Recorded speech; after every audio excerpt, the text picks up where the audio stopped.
누군가의 엄마를 3개월을 가둬두는 거는 되는 거냐는 거야. 그래, 네가 이겼다. 네 맘대로 해라.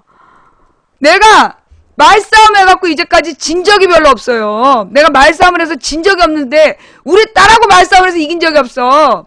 70년생님 아이쿠 잘하네님 감사합니다. 말로는 못 이기겠더라고. 예. 와씨. 그래가지고 오늘 이제 내가 잘 생각해보라고 마지막으로 그 판사는 어쩌면 그 판결이 잘못됐다는 생각을 할 거다. 근데 그 판사로서 다른 판사의 판결에 대해서 비판한다는 것이 그쪽에서는 예의가 아니다. 예, 그런 걸 네가 충분히 이해해라 그랬는데 내가 그러면서 그 누군가의 아버지일 텐데 얼마나 그 아이가 마음이 아프겠니? 했더니 누군가의 엄마를 잡아다가 3개월씩 잡아도는 건 괜찮냐는 말에 내가 그냥 아무 말 못하고 그래 네가 윈이다 그렇지. 예, 바로 지금님 감사합니다. 자 이렇게 해서 그 이제 우리 집에 그 시트콤 공사탕내집 네 그 어저께 우리 집은 이제 그 광고 전단, 예, 광고지 망치 부인이 차곡차곡 모아놓은 그거를 이제 우리 김 사장이 버린 것 때문에, 예, 그것 때문에 일대 파란이 일었죠? 예, 매우리고님, 응답하라 1960님, 전주 좋은 친구님 감사합니다. 그래서 이제 내가 막 난동을 피우고 있는데 우리 신랑이, 어디 아주 맛있는 집을 발견했다는 말을 한 거야. 내가, 당신!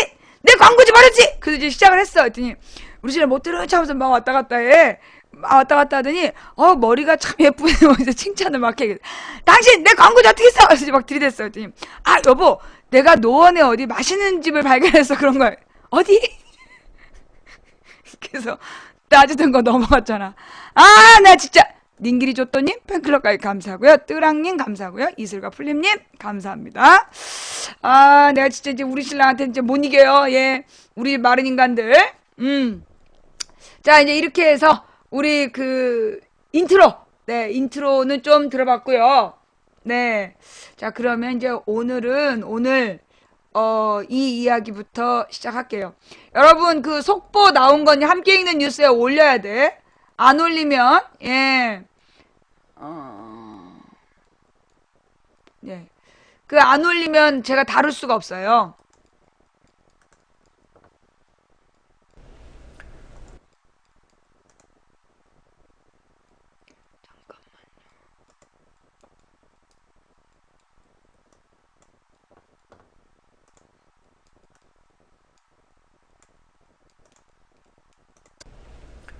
선박의 수명을 늘려서 운행하던 세월호가 침몰하자 핵발전소의 수명 연장 문제도 함께 부각됐습니다.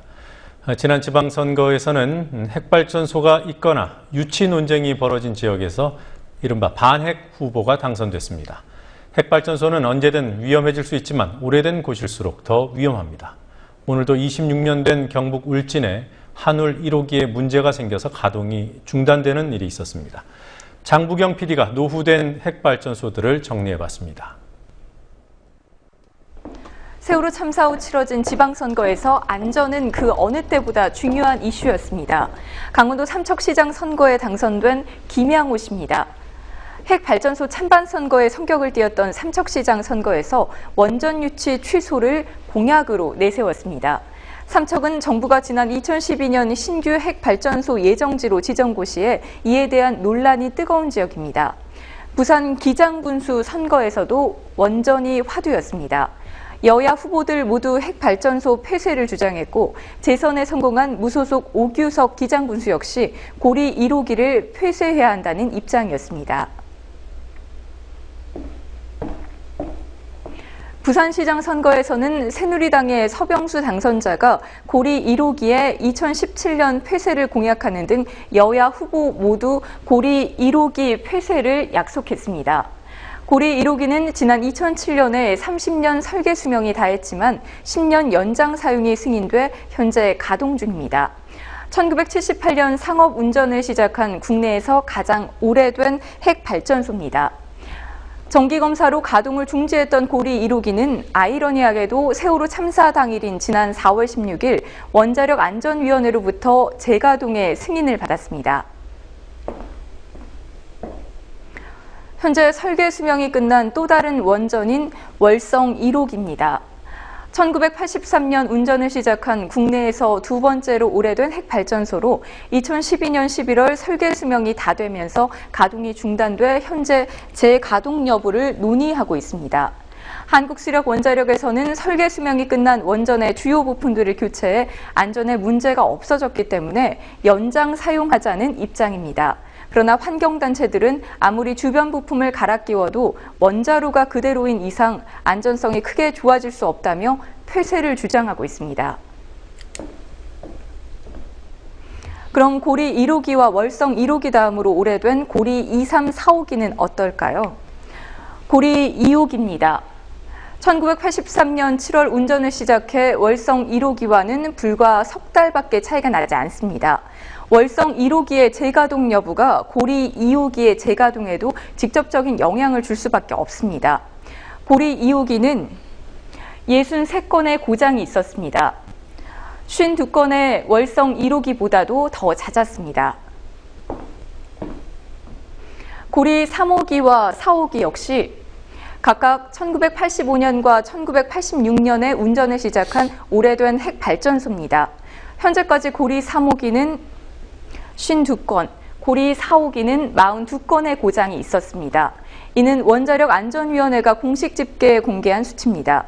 환경단체들은 은폐된 사고가 많아서 공식 집계는 믿을 수 없다고 말합니다. 핵발전소의 사고와 고장은 언제든 재앙으로 이어질 수 있고 그 피해는 상상할 수 없을 정도입니다.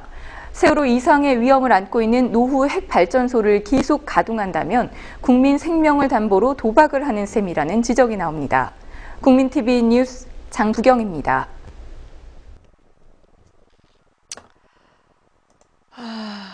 이건 뭐니?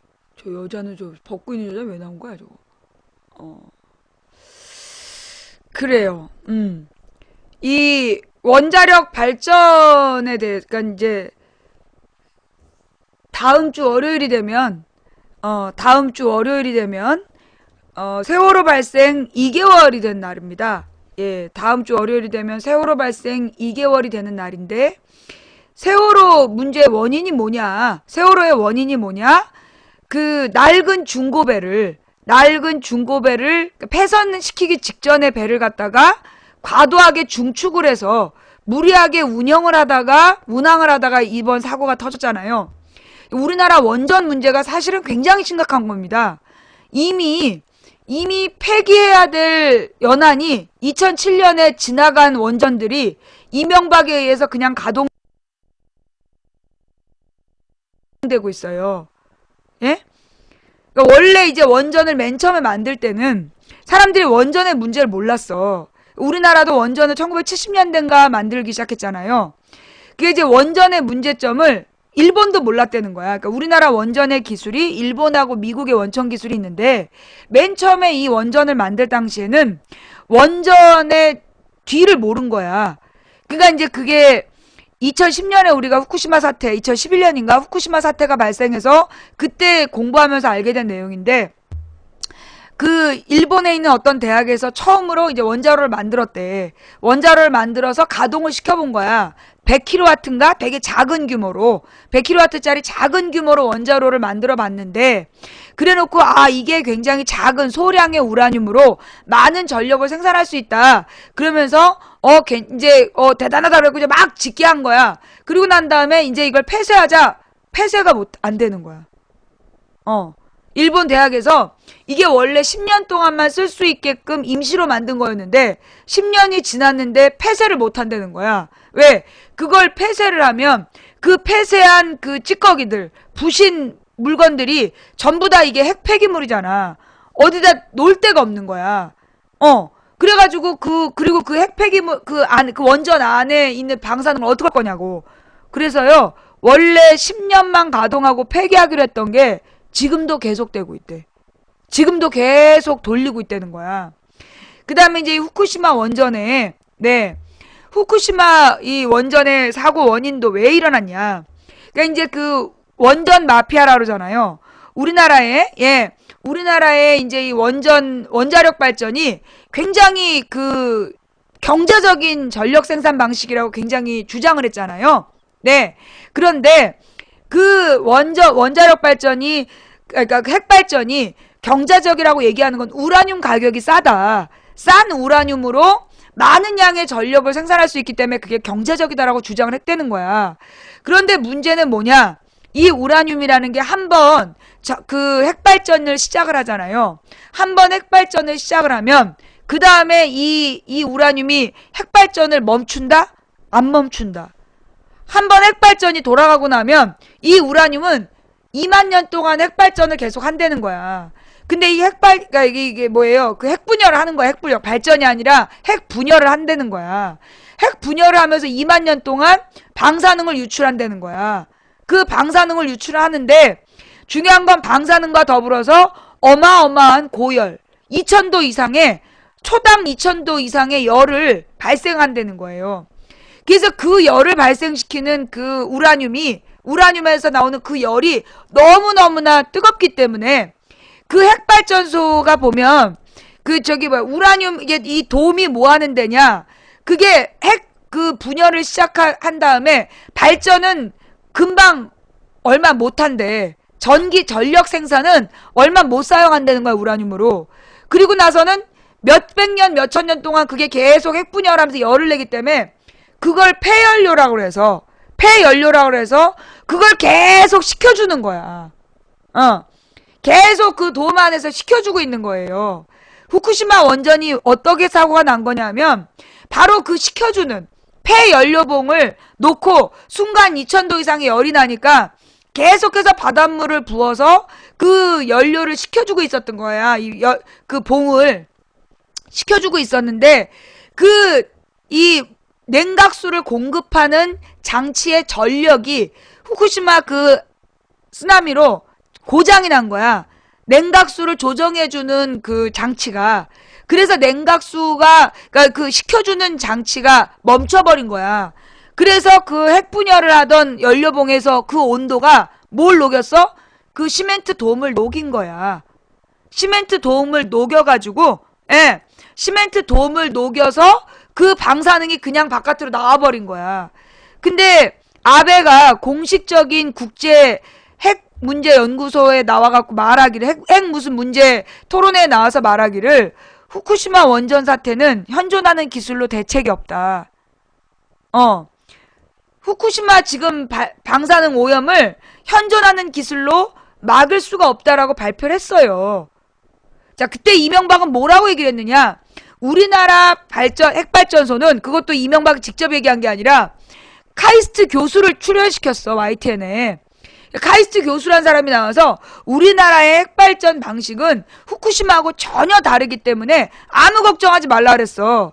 그런데 우리나라 현재 가동되는 게 21기인데 21기 중에 11개가 후쿠시마랑 똑같은 방식이야. 같은 시기 지어져가지고. 후쿠시마랑 같은 시기에 지어져서 같은 방식이야. 그 뒤에 이제 10개인가 9개인가가 다른 방식으로 지어졌다는 거죠. 우리나라가 지금요 21개가 가동되고 있는데요. 근데 이제 이명박 때 45개로 늘리겠다는 계획을 세운 거야. 그러니까 노무현 때부터 계속 이 원전 마피아들이 요청을 했고 그걸 노무현 때 계속 검토만 하다가 이명박이 45개로 늘리기로 결정을 한 거야. 그래서 지금 계속 원전을 짓고 있는 중이야. 밀양 사태도 그거예요. 새로 짓는 원전의 송전탑. 그게 밀양을 지나는데 밀양이 그걸 반대하고 있는 거잖아. 지금도 이명박 박근혜 정부에서 계속 원전을 짓고 있는 거야. 그런데 문제는 뭐냐? 그 원자력 발전기가, 핵발전기가 우리나라가 OECD 중에 단위 면적당 가장 많다. 그러니까 우리나라가 영토는 좁은데 그러니까 그 핵발전기가 개수가 제일 많은 거야. 프랑스도 넓고 그 다음에 미국도 넓고 중국도 넓잖아. 개수로 따지면 프랑스나 미국이나 중국이 많은데 얘네들 영토가 넓다는 거야. 그리고 여러분 이제 거기 가보면요, 미국의 핵발전소는 그냥 이렇게 사막 같은 데 있어. 주변에 사람 안 살아요. 그 핵발전소는 사람 사는 곳에서 막 몇백 킬로 떨어져 있는, 사람이 살지 않는 그 사막 같은 데 있어. 그리고 이 프랑스 원전도 프랑스 원전 주변에 사람 안 살아요. 그리고 중국도 영토가 넓기 때문에 핵발전소 주변에 사람 안 살아. 그럼 문제는 뭐냐? 우리나라만 지금 핵발전소 옆에 너무 많은 인구가 사는 거야.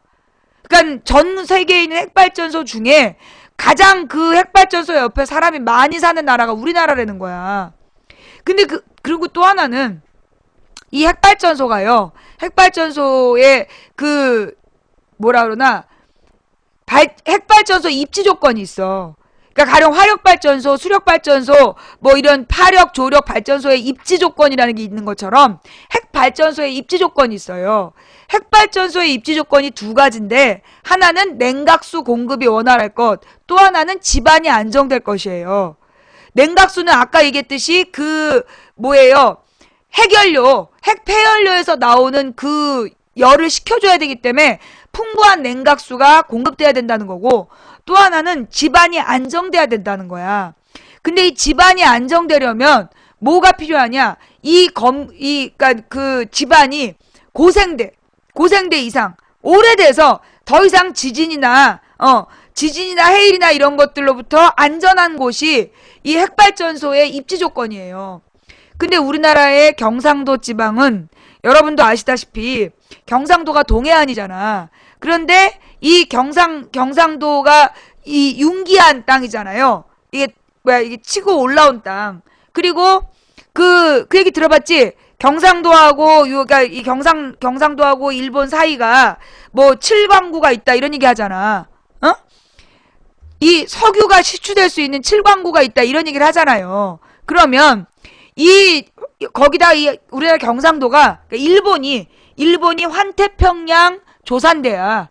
일본이 환태평양 조산대라는 건데, 환태평양 조산대라는 게 뭐냐? 태평양을 둘러싸고 있는 태평양판과 아메리카판, 아시아판이 만나는, 그리고 뭐 이렇게 호주판 뭐 이런 식으로 만나기 때문에 그러니까 판과 판이 만나는 지역이 조산 활동이 있다는 거야. 올라가거나 꺼지거나 이런 이 멘틀이 움직이면서 지표면이 부딪히고 산이 되거나 계곡이 되거나 이러는 굉장히 불안정한 지역, 신생다란 얘기 한마디로. 근데 우리나라 옆에 있는 일본이 환태평양 조산대이고 우리나라 동해안도 그런 지각이 불안정한 구조라는 거야. 그래서 거기 가스가 있고 석유가 있는 거야. 근데 우리나라 원전이 지금 어디 있어요? 경상도에 있잖아. 경상도 거기 그 지역이 지각이 불안정한 땅이야. 지각이 불안정한 땅이기 때문에 그래서 원자력 발전소를 그렇게 많이 지으면 안 되는 곳이야. 근데 거기에 다다다다닥 지어놓은 거잖아요. 자, 뭐 전기를 아껴 쓸게요. 여러분, 그러면 그 원자력 발전소에서 만든 전기 그걸 우리 일반 가정이 사용할까요? 아니에요. 원자력 발전소를 만드는 이유는 일반 가정에 전력 공급하려는 거 아니에요.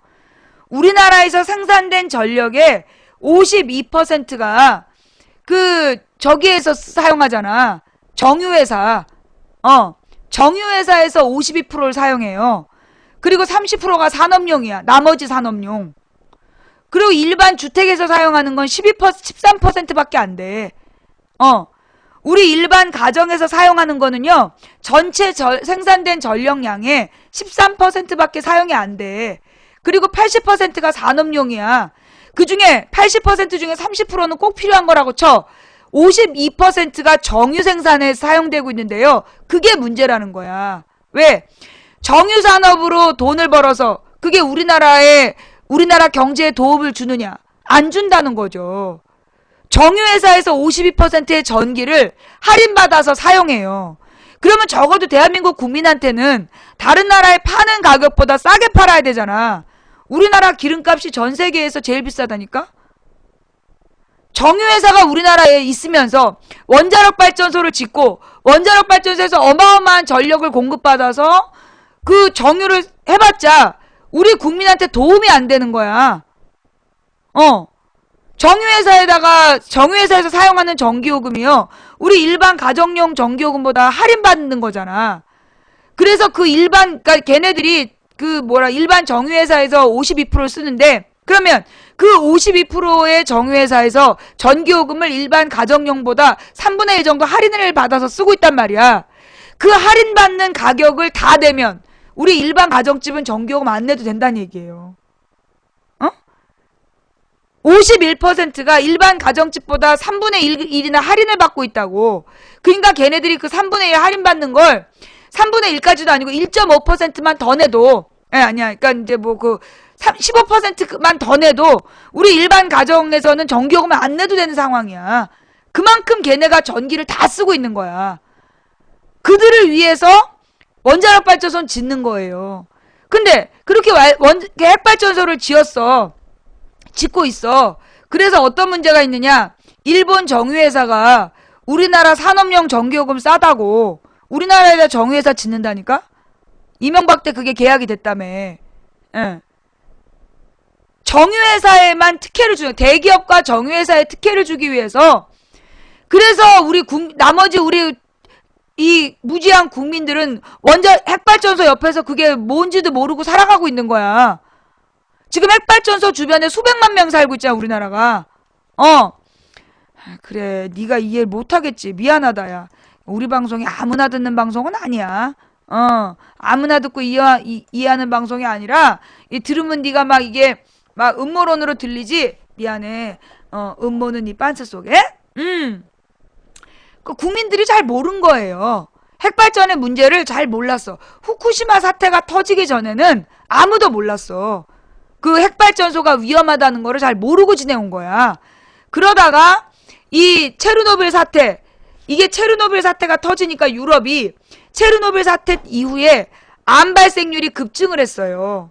그래서 체르노빌 사태에 대해서 걔네들은 체르노빌 사태가 발생하자마자 어떻게 했냐? 시멘트를 덮어버린 거야. 엄청나게 두꺼운 시멘트로 그 체르노빌을 그냥 덮어버렸어. 그런데 지금 후쿠시마는 안 덮었잖아. 그래서 계속 지금 방사능이 나오고 있잖아.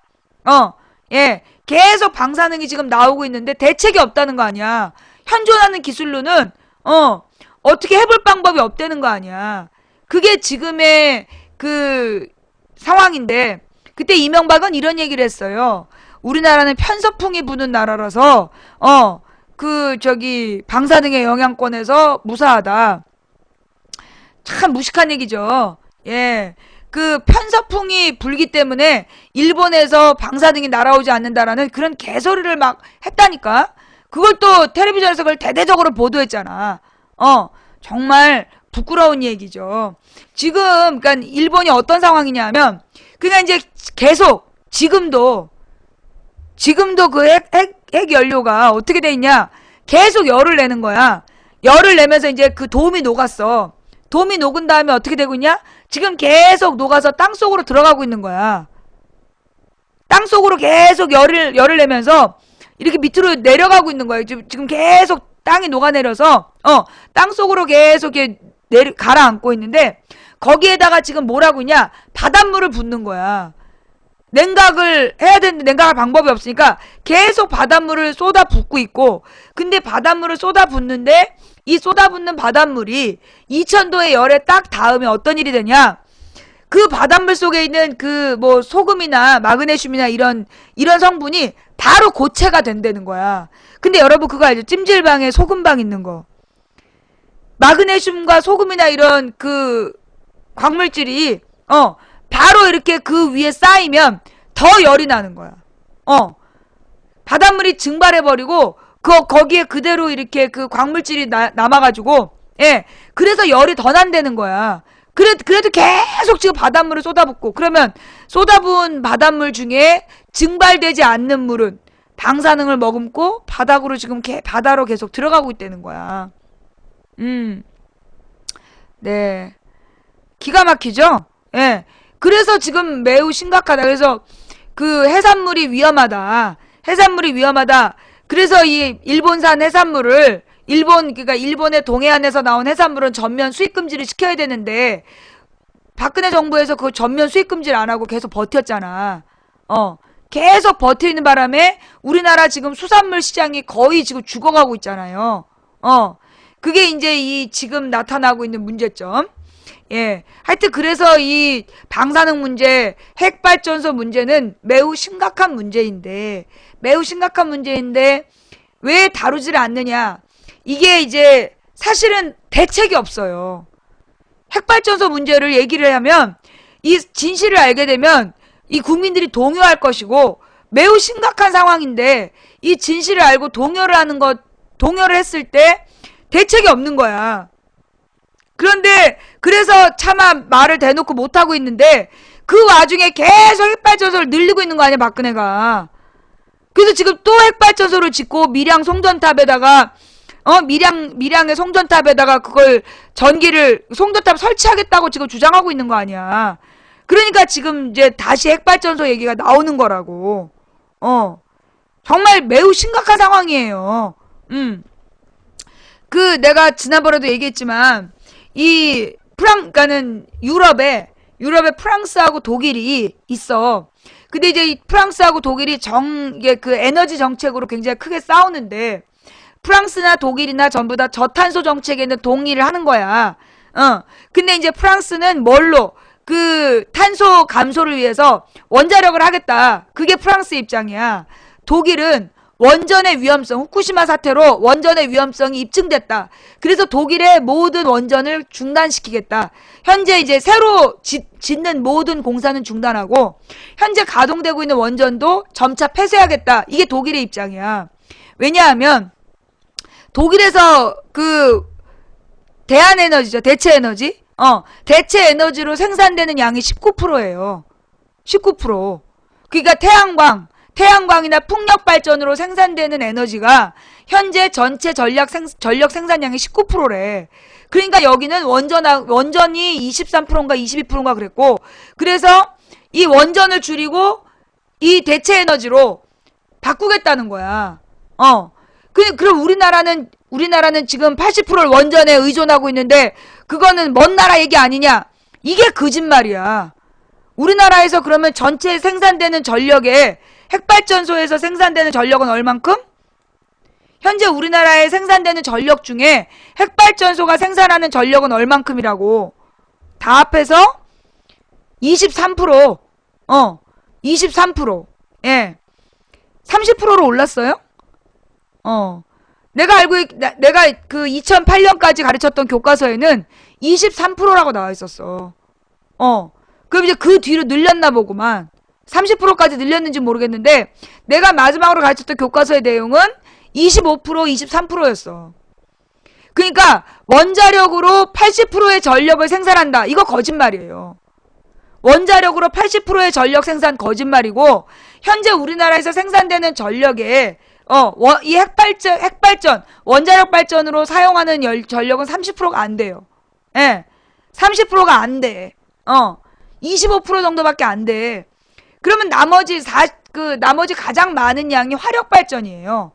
그 화력발전은 가스, 석탄, 석유, 그 다음에 쓰레기, 이런 것들을 화력발전으로 쓰고 있는 거예요. 그리고 근데 화력발전은 문제가 뭐다? 탄소 배출. 화력발전의 결과 탄소가 배출되기 때문에 그래서 이게 이제 그 탄소 배출권 그 싸움에서 불리하다. 그래서 바꿔야 된다. 그래서 노무현 때 10조 원인가를 들여서 대체에너지 개발 사업에 착수를 했어요. 그래서 태양광, 풍력, 그 다음에 파력, 조력, 그 다음에 이제 지열에너지, 그런 다양한 방식의 대체에너지로 장기적으로 10조 원의 예산을 투입하기로 하고, 그때까지 4조 원인가가 1년의 예산으로 책정되어 있었어요. 그래갖고, 이제 성과물이 막 나오는 시점이 2008년이었어. 어떻게 됐을까요? 이명박이 모든 대체에너지 생산 중단하고, 대체에너지 개발 부서를 전부 해체해버렸잖아. 이명박이 대체에너지 개발 부서들을 전부 다 찢어발겨갖고요. 다 뿔뿔이 치워버렸어. 그러다가 2010년 가서 이게 뭐가 잘못됐구나. 그래갖고 다시 모으라 그랬는데 이미 모든 그 생산물이 전부 다 날아가 버린 거야. 예. 네. 하여튼 그게 문제. 자, 여러분이 외워야 될 숫자가 있어. 현재 우리나라 핵발전으로 생산되는 전력이 뭐 얼마다? 전체 생산량의 30% 이내다. 근데 그러면 핵발전소가 멈추면 우리 각각 집에 전력 생산이 공급 중단되지 않느냐? 그것도 뻥이다. 왜? 현재 우리나라에서 생산되는 전력의 52%는 정유회사에서 다 쓴다.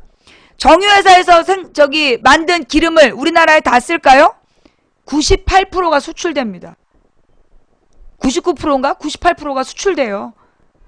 우리나라 정유회사에서 생산한 기름이 우리나라에서 사용되는 게 아니라 95%, 98%가 수출돼요. 예. 전력 52%를 정유회사가 쓰고, 정유회사에서 쓰는 정유회사에서 그만한 전력을 먹어버리면서 생산한 기름을 95% 이상을 수출한다고. 우리는 이런 얘기를 몰랐잖아. 그죠? 이거 지금 처음 듣죠? 네. 이거 지금 이거 처음 들으시는 분 있죠? 예.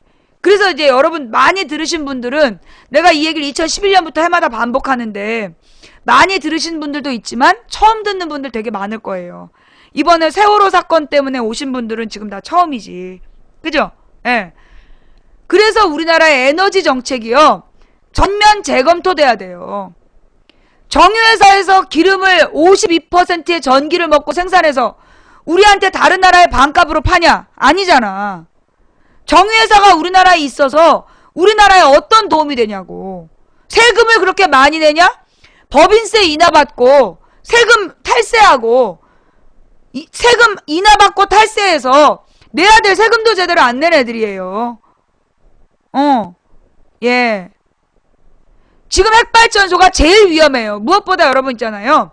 핵발전소의 문제는 아까 얘기했지만 폐연료. 그게 제일 문제야. 발전은 금방 끝나. 발전은 뭐 1, 2년이면 더 이상 사용할 수 없대, 우라늄을. 그런데 얘가 어마어마한 기간 동안 계속 핵분열을 하면서 열을 내는 거. 걔네들은 어떻게, 그러면서 방사능이 계속 나오는 거야. 그래서 그 폐연료 처리 방식, 그게 핵심인 거예요. 그래서 이제 프랑스가 원자력 발전소가 많으니까 프랑스에다가 그 폐연료를 처리하는 방식을 부탁을 했어. 그게 맡겼다? 그때 얘네가 규석하고 뭐하고를 섞은 어떤 고체 속에 폐연료를 드럼통 같은 데에다가 이렇게 묻어가지고 보내준 거예요. 그러면 안전할 줄 알았지. 그 옆에 서 있으면 하루 만에 죽는다잖아.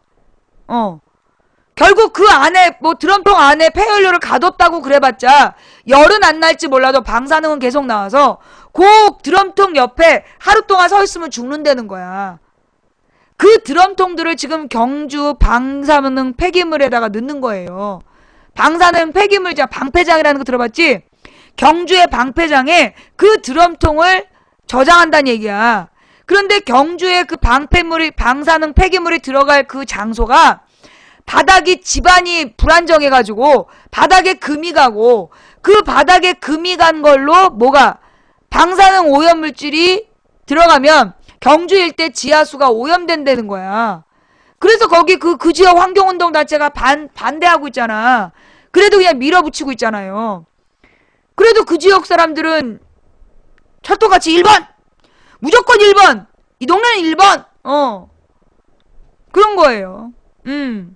경주의 방사능 폐기물 방패장 문제 찾아봐요. 거기 그 무슨 교수들, 환경운동 교수들이 많이 반대했어. 그래도 지금 계속되고 있어. 네.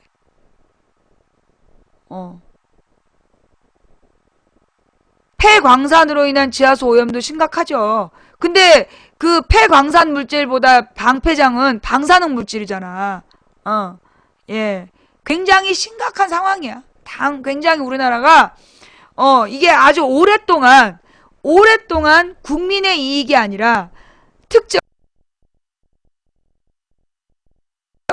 1%의 이익을 위해서 살아왔던 사람들이 너무 오랫동안 권력을 쥐고 있었기 때문에 사실은요, 이런 문제점들이 드러난 게 김대중 노무현 10년 동안 그런 정보들이 공개가 돼서 알게 된 거야. 그 이전에는 아무도 그런 문제 몰랐어. 그런 문제들을 모르고, 그리고 소위 이런 시민단체들의 활동이 그 10년 동안 막 터져 나오면서 그래서 그때 알게 된 거지. 그래서 알게 된 건데요.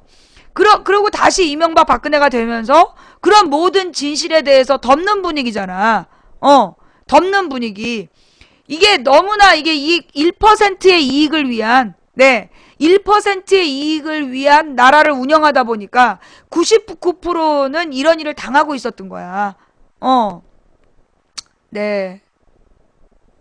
자, 하여튼 그래서 이 방패장 문제 매우 심각한 문제다. 저는 속보는 안 다룰라 그래요.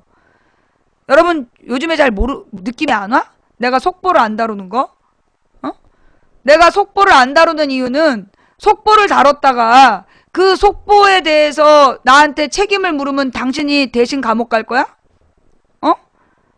내가 속보에 대해서 지금 속보로 나온 것들은요, 기본적으로 언론 보도가 부족해요. 언론 보도가 부족한 내용들을 다뤘다가 명예훼손이니 뭐니 물고 들어오면 님들이 책임질 거예요? 내가 속보는 안 다뤄요. 그러니까 속보 갖고 오지 마. 속보 갖고 오지 말라고. 속보로 낚지 말란 말이야.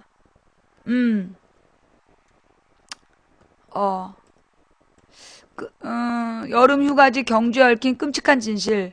여기 사시는 분들 중에 방사능이 검출된다. 오마이 기사에 있군요.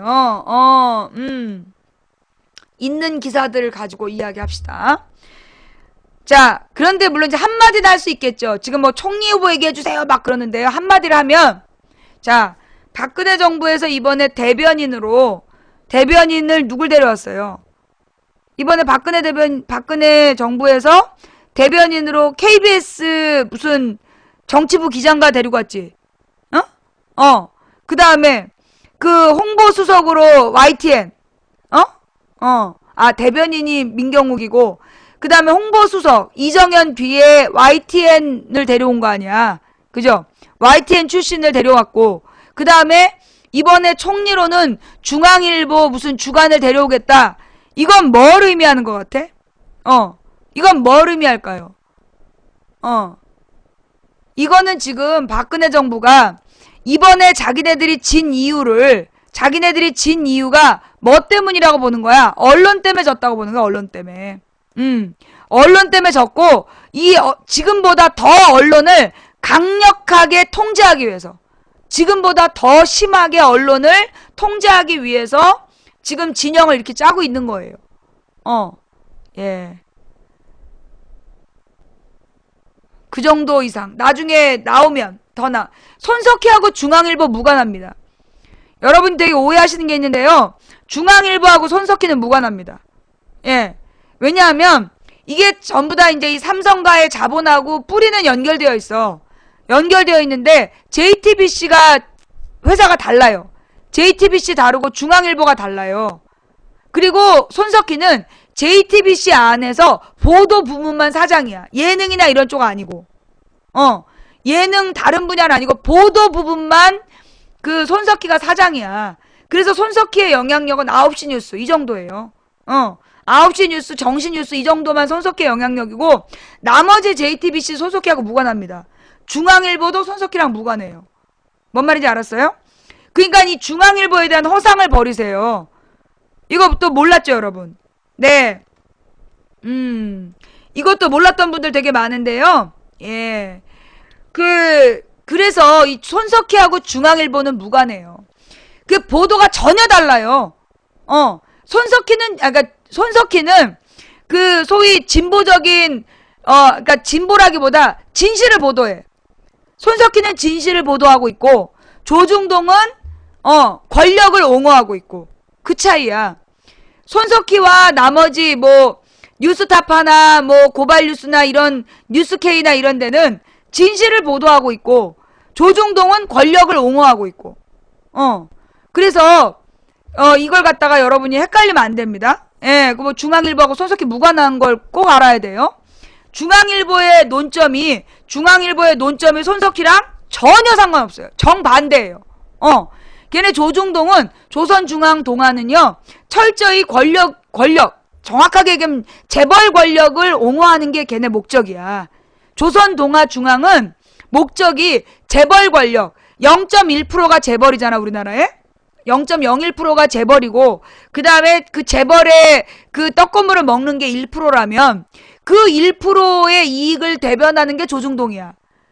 나머지 99%를 위한 진실을 보도하는 게 소위 대한 언론들이고, 손석희와 대한 언론들은 99%를 위한 진실을 보도하는 거고, 1%를 위한 보도가 조중동이에요. 조중동, 채널A, TV조선.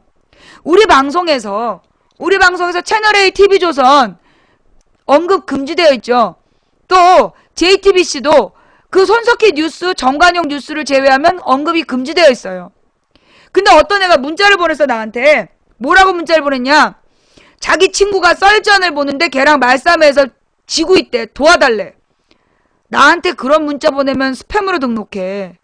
기본적으로 이 방송을 보시는 여러분들, 절대로 준비 안 됐는데 논쟁하지 마세요. 가만 보면 자기의 논리가 분명하게 비축되어 있지 않은데 논쟁을 걸어. 그래놓고 논쟁을 하다 막히면 도와달래. 그런 논쟁하는 거 아니야. 그런 논쟁을 하는 거 아니에요. 예. 그렇기 때문에 여러분들이 준비 안 됐으면서 논쟁하면서 도와달라 이런 말 나는 절대 허용 안 해. 준비됐을 때 하세요. 자, 그렇다면 팁만 하나 줄게. 만약에 친구가 막 자기 주장을 해. 그럴 땐 딱 한마디만 계속하면 돼. 근거가 뭐냐? 근거를 보여달라. 그렇게 얘기하면 돼. 그리고 그 근거로 걔가 얘기한 기사가 있으면 그걸 그 자리에서 같이 그 단어로 검색을 해봐. 그러면 바로 오마이뉴스, 한겨레, 경향신문에서 그 반론 기사들 쏟아져 나와. 여러분이 말이에요. 논쟁을 할 때 가장 중요한 자료는 뭐냐? 언론 기사예요. 언론 기사를 검색해서 구글에다 검색해서 그 검색한 기사를 가지고 논쟁을 해야지. 도와주세요. 준비도 안 돼 있는데 왜 싸움을 걸어? 재수 없어서요. 재수 없어도 걔 논리에 빈틈이 발견될 때까지 들어요. 그리고 그 논리의 빈틈을 찾아서 그걸 공격하는 거지. 어디다가 도와달라 그런 얘기를 해. 절대 그런 짓 하지 마세요. 네. 좌우지간. 그래서 이 조중동 채널A TV조선 프로그램 우리 방송에서 얘기한 블랙 걸립니다. 채널A TV조선 그리고 JTBC의 예능 그런 무슨 썰전이니 뭐니 그런 얘기 우리 방송에서 하면 바로 블랙이에요. 근데 분명히 얘기했어요. 썰전을 보고 와가지고 그 얘기하자 이런 얘기하면 바로 블랙이야. 왜? 걔네는 종편이에요. 종편. 그 종합편성 채널은 기본적으로 태생부터가 얘네들은 괴물이야. 얘네들은 그 기형아야, 기형아. 한마디로 정상적인 언론을 위해 나온 게 아니라 권력, 1%의 권력을 옹호하기 위해서 만든 비정상적 존재들이야. 그걸 보면, 그런 걸 보는 것 자체가요, 여러분이 세뇌당하는 거예요. 그 종편에 나오는 내용은 1%의 이익을 위해 99%를 속이는 방송이야. 뭐요?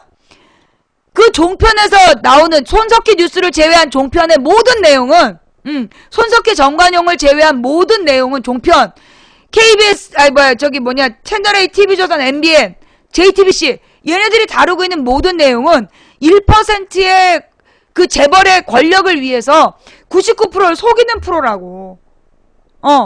그걸 보고 앉아있다는 것 자체가 내 영혼을 썩게 만드는 짓이에요. 예. 내 영혼을 그 독극물에 방출해 놓은 거랑 똑같은 거야. 이렇게 내놓는 거랑 노출시킨 거랑 똑같은 거야. 뭔 말인지 알았지? 종편은 절대 보면 안 돼요. 예. 이철이 김한길 보좌관 출신이잖아. 우리 방송에서 이철이 얘기해도 강퇴야. 우리 방송에서 안철수 지지, 김한길 보좌관 지지 전부 다 강퇴야. 알았지? 이 종편은 보면 안 되는 것들이에요.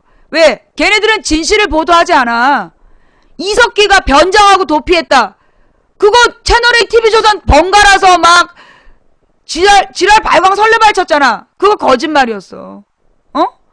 채널A TV조선에서요, 보도하는 내용, 걔네들이 얘기하는 것 중에 진짜 진실은 2%도 안 돼. 대부분이 거짓말이야. 그래, 그걸 보고, 거기서 그런 얘기 하던데요? 언급하지 마세요. 예, 언급하지 마세요. 제목이 마치 진실을 보도한 척하지, 기사로 들어가. 반드시 함정이 있어. 아예 걔네들을 보면 안 되는 거야. 그러면, 그러면 언론은 뭐를 볼만하냐? 한겨레, 경향. 난 얘네들도 100% 안 믿어. 한겨레, 경향도요. 80%만 믿어야 돼요. 7, 80%만 믿어야지 이거 100% 믿으면 안 돼. 채널A, TV조선, 뭐 JTBC, KBS, MBC, SBS 얘네 보도들은요. 손석희 정관용을 제외한 얘네 6개는 신뢰도 2%. 그 2%는 뭐야? TV 프로. TV 프로하고 그 다음에 이제 TV 프로 정도? 날씨도 틀리기 때문에 TV 프로 말고 믿을 게 못 돼. 그럼 나머지 YTN까지 7개. 다시 채널A, TV조선, JTBC의 손석희 정관용 빼고 그 다음에 KBS, MBC, SBS, YTN, 뉴스Y 이 8개는요. 신뢰도 2%. 신뢰도 2%. 뭐야? 믿으면 안 되는 프로 8개가 뭐라 했어? 채널A, TV조선, 손석희를 뺀 JTBC, 그리고 SBS, KBS, MBC, 그리고 YTN, 뉴스Y. 얘네들은 신뢰도 2%야. 애국가? 그렇지. 애국가는 믿을만하네. 좌지가 얘네 8개. 그러면 나머지는 뭐냐? 한겨레, 경향, 오마이, 프레시안, 뷰스앤뉴스, 그 다음에 미디어 오늘, 그리고 한겨레 21, 주간경향, 그리고 고발뉴스, 뉴스K, 팩트TV, 또 뭐가 있니? 뉴스K 했나? 팩트TV, 그리고 시사인, 뉴스타파, 오마이뉴스 이런 것들은 믿을만해요. 민중의 소리. 왜 얘네가 믿을만하냐? 아이러니하게도 CBS도 김현정 쇼 정도? 예, 김현정, 하근찬 정도만 믿을만하지요. CBS 노컷 뉴스도 100% 믿으면 안 돼요. 이게 프로마다 PD가 달라서 노컷 뉴스도요. 프로마다 PD가 다르기 때문에 뉴스가 100% 믿을만하지 않아요. 나는 노컷 뉴스는 그러니까는 CBS는 김현정하고 하근찬 거만 이렇게 딱 믿고 나머지 오전 뉴스는 괜찮아. 그래도 근데 이게 오후 뉴스 가서 이상한 프로들이 있어요. CBS에서는 정관용, 저녁 때 하는 정관용, 특히 금요일 날 하는 정관용 프로에서 금요일 날 하는 중국 특파원 방송이 있어. 되게 들을만해요. 정관용 씨 방송 같은 경우는 들을만하다. CBS도 신뢰도 50%야. 다 믿으면 안 돼. 그러면 나머지 신문, 한국일보, 국민일보, 세계일보, 얘네들은 신뢰도 20%? 예. 한국일보, 국민일보, 세계일보, 신뢰도 20에서 20에서 30% 정도? 예. 조선일보, 동아일보, 중앙일보는 신뢰도 2% 미만. 그리고, 이제 조금 아까 내가 불러준 얘네들도요, 나는 100% 신뢰 안 해요. 나 자신도 100% 안 믿기 때문에, 이 사람들도요, 서로 클로스 체킹 해야 돼요. 자, 그럼 왜 내가 얘네들은 믿을만하다고 얘기했느냐? 미디어 오늘, 그 다음에 미디어 오늘, 시사인, 한겨레, 경향, 오마이, 프레시안, 뷰스앤뉴스, 민중의 소리, 한겨레 21, 주간경향, 그리고 또 뭐가 있니? 그 뒤에 나와있던 신생으로 뉴스타파, 고발뉴스, 뉴스K, 그리고 손석희 뉴스, 요 14개 정도는 만약에 허위사실을 유포하면 바로 잡혀가. 그래서 믿을만하다는 거야. 뭐요? 이 14개는 만약에 작은 실수만 해도 바로 법적 조치가 들어오기 때문에 자체 점검을 철저히 해요. 내부 점검을 철저히 하기 때문에 얘네들은 신뢰도가 80%대야. 요 14개는, 예, 이 14개는 신뢰도가 80%대예요.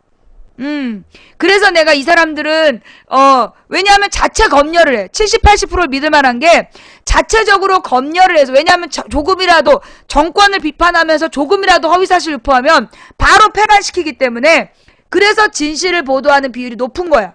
얘네들은, 14개는. 그러면 이제 우리나라에서 중간급 50% 미만으로 봐야 되는 게, 그러니까 50%대, 30에서 50%대가, 한국일보, 국민일보, 세계일보는 50에서 30%대야. 50에서 30%대. 그리고, 또 뉴시스나, 뭐 뉴시스 얘도 50% 그러니까 40%? 뉴시스 그다음에 연합뉴스 얘네들 뭐 신뢰도 30%? 30% 정도 신뢰도 많이 준 거야. 근데 이 뉴시스나 연합뉴스는 통신사 채널이기 때문에 계속 뻥만 깔 수는 없어. 얘는 30%는 진실을 얘기해야 돼. 나머지 70%는 권력을 위한 언론이지만 30% 정도는 그래도 진실을 보도를 해야 통신사를 유지할 수 있기 때문에 그러는 거예요. 예.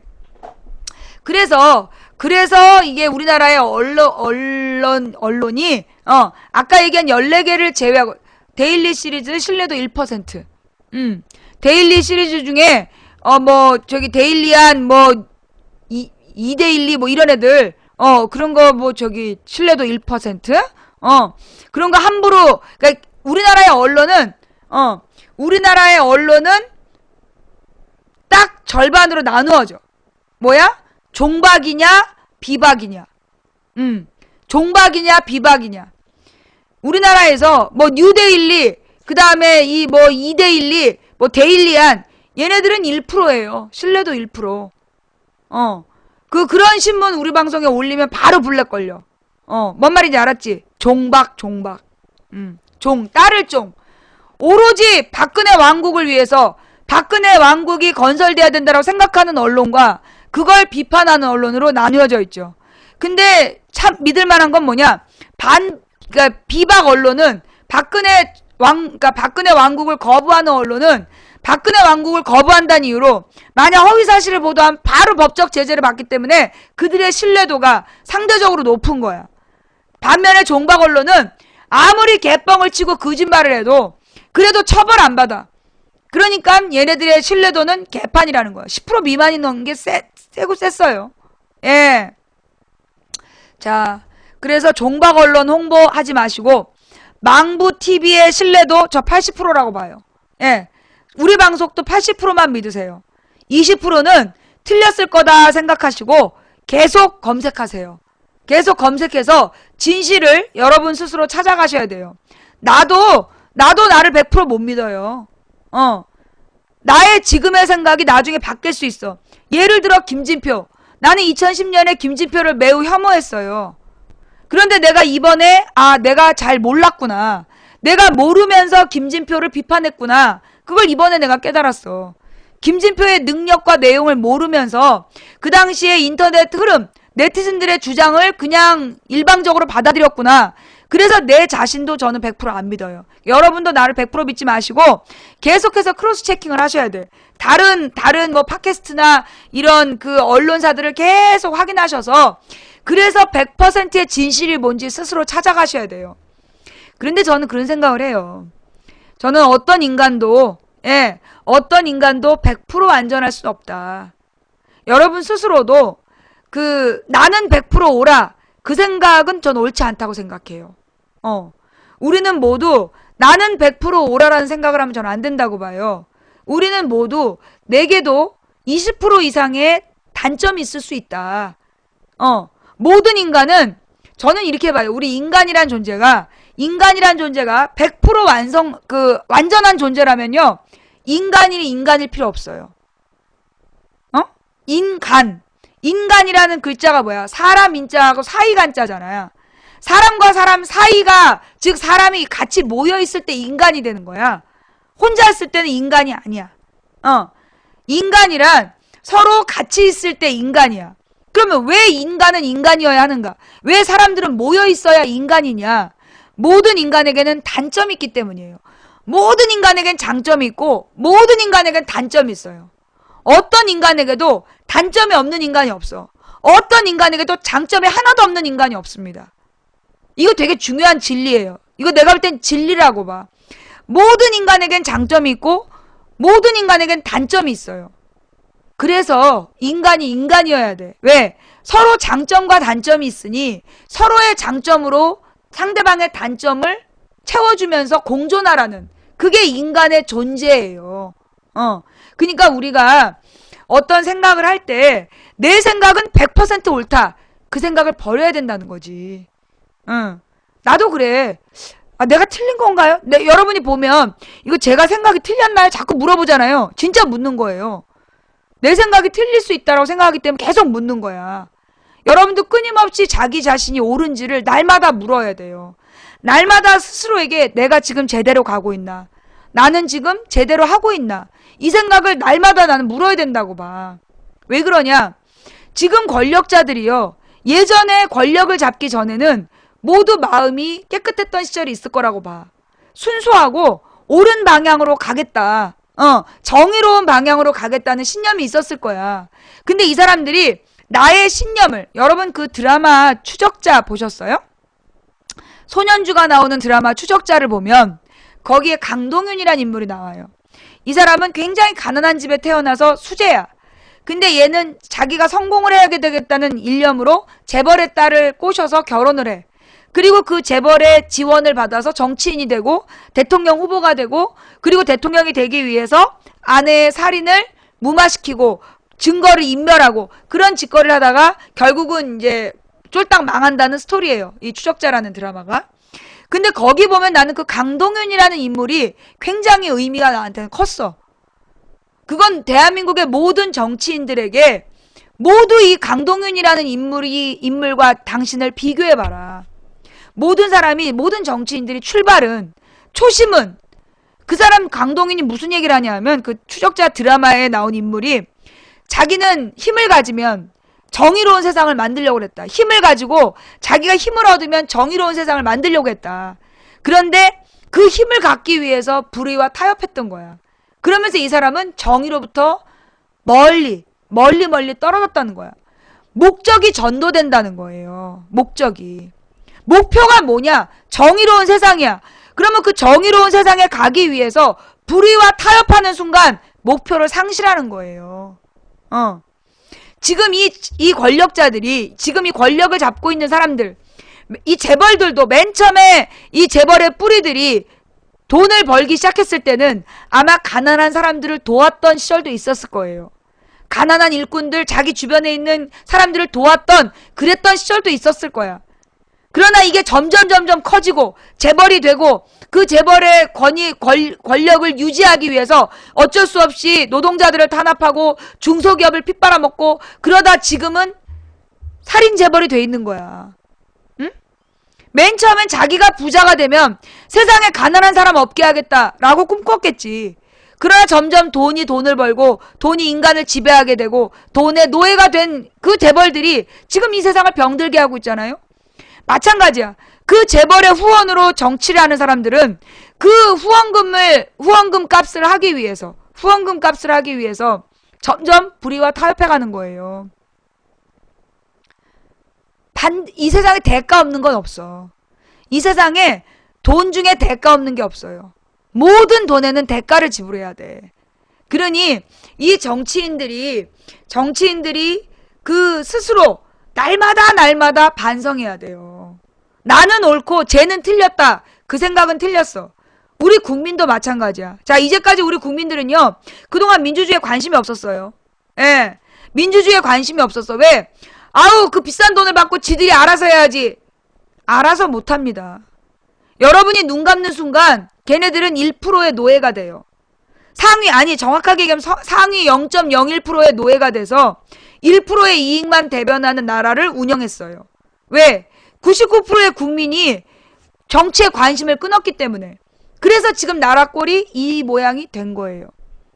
그들이 국민을 지배하는 방법은 생각보다 너무 쉬워요. 언론을 통해서 거짓말하고 99%를 분열만 시키면 돼. 남자와 여자의 싸움을 붙이고, 남자와 여자의 싸움을 붙이고, 영남과 호남을 싸움 붙이고, 너는 진보니 보수니 계속 물어봐서 진보냐 보수냐를 정하게 해서 싸움 붙이고, 노인 세대와 젊은 세대를 싸움 붙이고, 계속 갈라치는 거야. 싸움을 계속 붙이는 거야. 그래야 0.01%가 99.99%를 지배할 수 있거든. 0.01%가 99% 지배하는 방식은요, 거짓말로 분열시키는 거예요. 늘 그렇게. 그게 일본 놈들이 조선을 지배할 때 심어놓은 통치 방식이야. 소수의 일본인이 다수의 조선인을 지배하기 위해서는 분열, 의심, 그들 사이에 거짓말로 분열을 시키면 금방 소문이 쫙 돌면서 분열돼 버렸거든. 그게 바로 그들의 방식이에요. 자, 여러분. 어제부터, 그러니까 지방선거가 끝난 다음에 어제 내가 방송을 새로 시작했잖아. 어제부터 오늘까지 망치 부인은 진보예요, 보수예요? 잠깐 2013년에 내가 방송 시작하니까 그렇게 진보예요, 보수예요 물어보더라고. 좌파예요, 우파예요, 진보예요, 보수예요. 여러분, 왜 한동안 그거 안 물어봤잖아. 그죠? 지난 세월호 과정을 쭉 거치면서 그 물어본 사람 없었잖아. 그죠?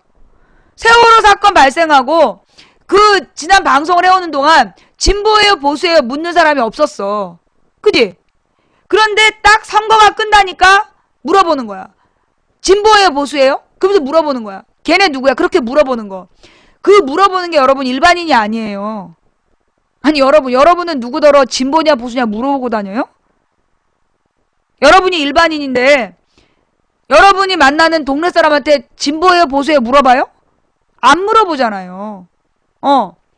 왜 안 물어보느냐? 그 물어보는 놈들이 누구냐? 일반인이 아니야. 일반 국민이 아니야. 걔네 국정원 똘마니들이라니까? 국정원 똘마니들이 국민을 지금 분열시키기 위해서 너 보수냐 진보냐를 묻는 거예요. 물어서 네 입장을 정하라는 거야. 그래서 이 권력을 돕는 건 보수, 권력을 비판하면 진보, 이렇게 편가르기를 하려는 거야. 그런 거예요. 이게 진실이야. 자, 그러면 대한민국 국민들은 진보하고 보수가 뭐 박근혜를 지지하는 보수와 박근혜를 비판하는 진보로 나눠져 있을까요? 이건 정말 잘못된 내용이에요. 보수는 뭐라 그랬죠, 보수? 보수의 조건이 첫 번째가 뭔지 알아? 준법이야. 법을 지켜야 돼. 법을 옹호하는 애들이 보수야.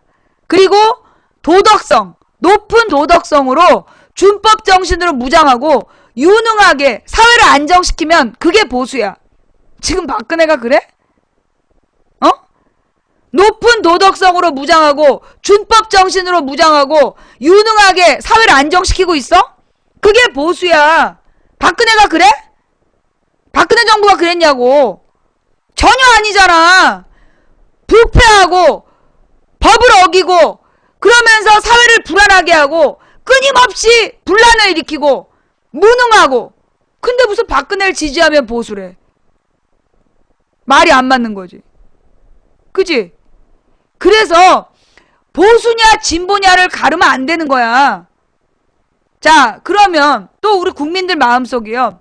나는 보수야, 나는 진보야. 그러면 보수는 보수만 따르고 진보는 진보만 따르냐? 전혀 아니에요. 왜냐? 여러분, 소위 종북 좌빨이라고 욕먹는 진보 세력들 민족 통일을 외쳐요. 그치? 우리 민족 통일해야 된다 이런 얘기 외치잖아. 범민족 대회 이런 거 하고 다니잖아. 민족과 통일이라는 개념은 보수적 개념이야. 역사적으로 민족의 통일이라는 건 19세기 보수 개념이야. 그러니까 이게 이 보수라는 게 이 민족의 통일 이게 보수적 개념이야. 그러니까 우리나라의 진보 세력이요. 민족의 통일을 위해 싸우잖아. 그리고 법을 지키라고 그러잖아.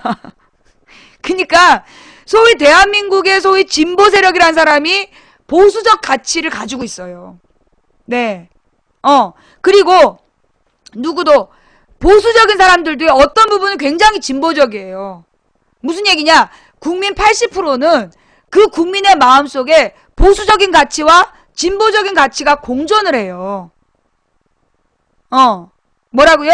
국민 마음속에 보수적인 가치와 진보적인 가치가 공존을 해. 어떤 거, 가령 복지 문제는요, 자기가 보수다라고 생각하는 사람들 전부 다 진보적인 복지 정책을 원해요. 안보는 보수적이지만 복지는 진보적으로. 그런 거야. 무슨 얘기냐? 국민 80%는 보수적인 가치와 진보적인 가치가 안에 혼재되어 있다는 거야. 보수냐 진보냐로 가릴 수 없다는 거예요. 근데 끊임없이 너는 진보냐 보수냐를 질문에 대답하라는 거야. 그래서 보수가 뭐니? 물어보면 박근혜 지지하면 보수, 박근혜 비판하면 진보. 개뻥치고 자빠졌네. 지랄 연병 옆구리 터진 소리하고 자빠졌어요. 예? 박근혜를 지지하는 건 보수가 아니야. 꼴통이지. 보수의 네 가지 가치가 뭐라고요? 도덕성, 준법, 유능함, 안정. 그 네 가지가 있냐고. 지랄 연병 옆구리 터지는 거지 박근혜 정부는. 불법 탈법이 판을 치는 장관들.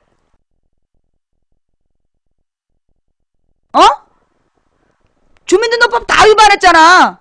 그게 무슨 보수야. 거기다가 뻑하면 허벅지 만지고 가슴을 만지고 빤스 벗고 달려들고. 그게 무슨 보수야. 부도덕의 온상이지. 거기에다가 사회 안정? 뻑하면 번가르게 해가지고 분란을 일으키고 싸움 붙이고 그 막 권총 들고 하고 시민을 협박을 해도 처벌도 안 해. 그게 사회를 안정시키는 거냐? 세월호 때 봤지? 무능의 극치야. 어따 대고 보수야 보수는. 박근혜를 지지하는 게 누가 보수래? 지랄 연병 옆구리 터지고 자빠졌어요. 국가 개조? 우리나라에 개조할 거 딱 두 개야. 새누리당하고 청와대. 우리나라의 개조 대상은 딱 두 개야. 청와대하고 새누리당. 어따 대고 국가 개조야. 국가 개조는 민주주의 국가의 자, 여러분, 국가를 구성하기 위해 세 가지가 필요합니다. 적어보실까요? 국가를 구성하는 세 가지 뭐예요? 영토가 있어야 돼요. 자기 영토가 없으면 국가가 안 돼. 국민이 있어야 돼요. 국민이 없으면 국가가 안 돼. 세 번째, 주권이 있어야 돼요. 주권이 없으면 국가가 아니야.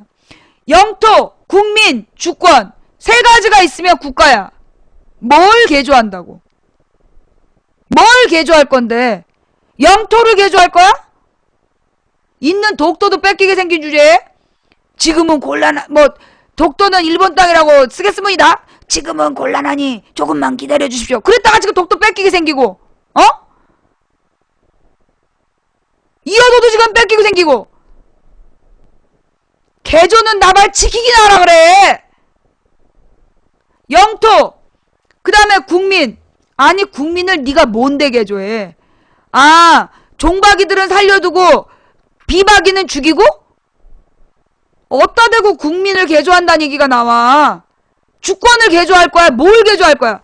결론은 국가 개조는 국민 개조란 얘기야. 그럼 국민을 어떻게 개조한다는 거야?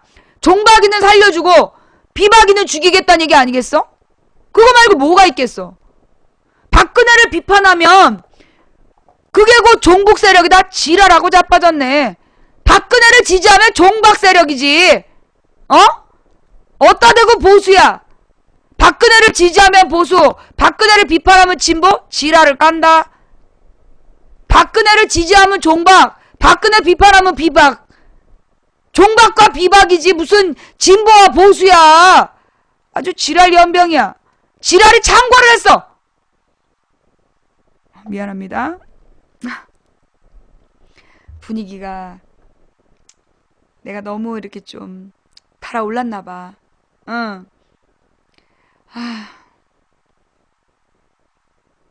분위기를 살짝 가라앉힐게요.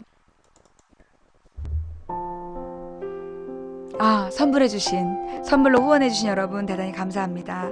제가 일일이 이름 불러드리지 못해서 죄송합니다. 자, 지금 이 시간 추천해주신 2033분께 감사드리면서 시청자는 3000명인데 추천은 2000개, 1000명은 이불에 설사하고 싶구나. 예. 사랑하는 님과 붕가붕가 할 때 이불에 설사할지어다. 나는 혼자 해결한다. 혼자 해결하다 설사할지어다. 추천 안 하고 보는 인간들, 그 사랑하는 님과 붕가붕가 할 때 설사할지어다. 진한 물설사. 혼자 해결한다. 혼자 해결할 때 새로 산 의자에다 설사할지어다. 자, 노래랑 너무 안 어울렸어. 자, 빨리 추천들 하시고. 네. 김대중 노무현 정책이 보수 정책이에요. 그걸 보고 종북 좌파라고 외치는 건 왜 그럴까요? 이유는 단 하나, 무식해서. 김대중 노무현의 정책이 보수 정책이었어. 그걸 보고 종북 좌파라고 얘기하는 거는 이유가 딱 하나예요. 뭐? 무식해서. 늦은 점심 먹고 있었는데. 뭐? 점심 먹고 있었는데 뭐? 내가 뭐? 누가 이 시간 점심 먹으래?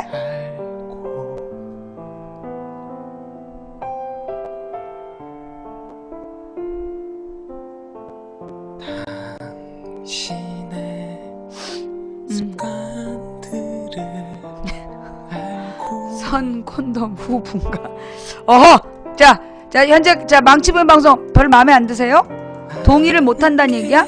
지금 이 방송 동의 못하는 700명이 이 방송을 듣고 있는 건가? 아니면 아이디 없이 몰래 보고 있구나. 망치부인님 방송이 너무 재밌어가지고요 추천하는 걸 깜빡했어요. 야!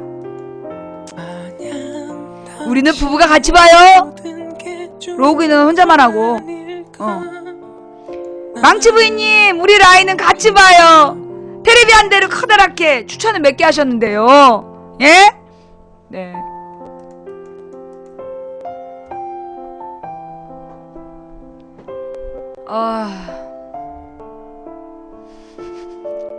첫날 밤 추천 안 한 사람은 기저귀 차고 있을지어다.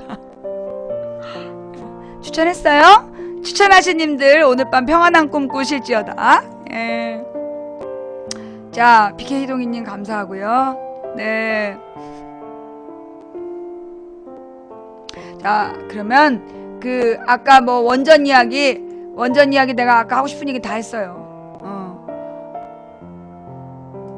그 다음에 두 번째로 진보와 보수에 대한 이야기를 했다면 오늘 해야 될 이야기가 요거랑 요거 먼저 뭘 할까? 아이 진짜. 시간이 3시. 요 얘기 먼저 하고. 마냥 당신의 모든 게 좋은 건 아닐까.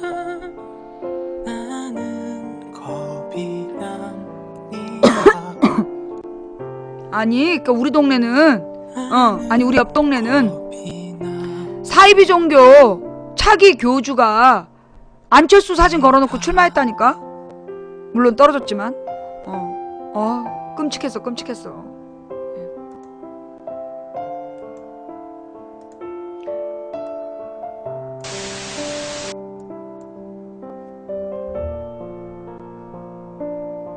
아 맞아, 물. 맞아.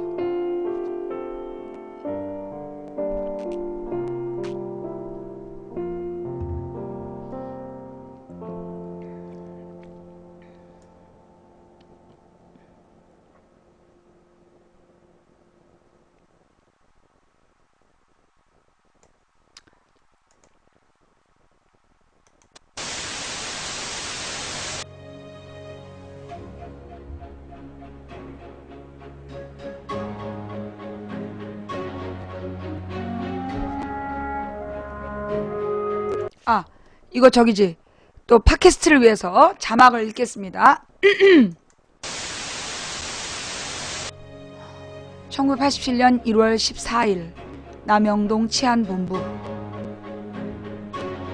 고문 끝에 죽음을 맞이한 한 청년 박종철. 정부의 궤변. 책상을 탁 치니 억하고 죽었다. 폭행으로 탁, 물고문으로 탁. 억울하고 분통이 터져도 멈추지 않는 군사정권의 횡포. 1987년 4월 13일 의원이 불가능하다고 판단하고 전두환 정권의 호헌 조치, 국민들의 민주화 요구를 무시. 시민들은 분노하고 분노는 민주화의 물결이 되었다.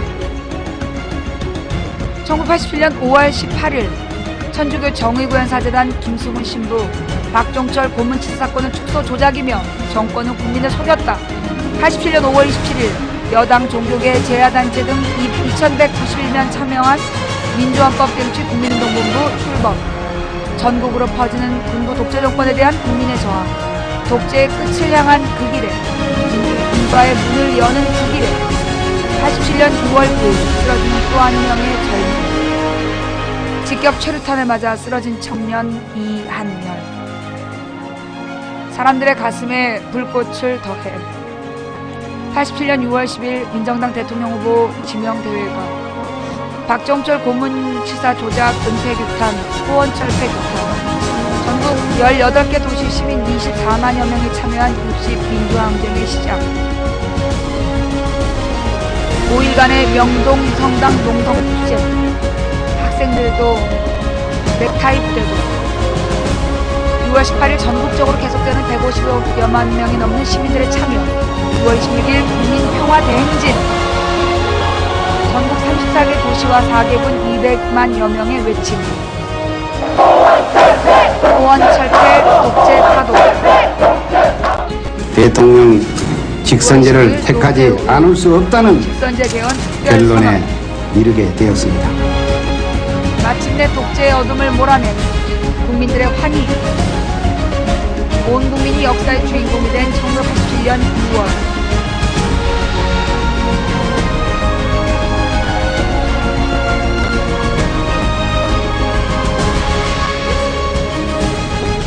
마침내 대한민국의 주인은 국민이 되었다. 7월 9일 100만 명의 시민이 모인 서울 광장 민주화 열망과 승리를 위해 버텨온 청년 이한열 열사 이한열 열사의 마지막을 함께하며 대한민국 민주화의 꿈이 피어나고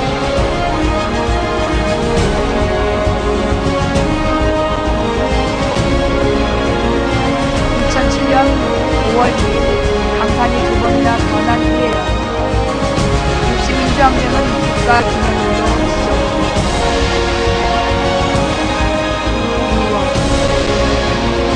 가슴으로 되새기는 기회 지금 이 순간에도 더 나은 민주주의를 꿈꿉니다.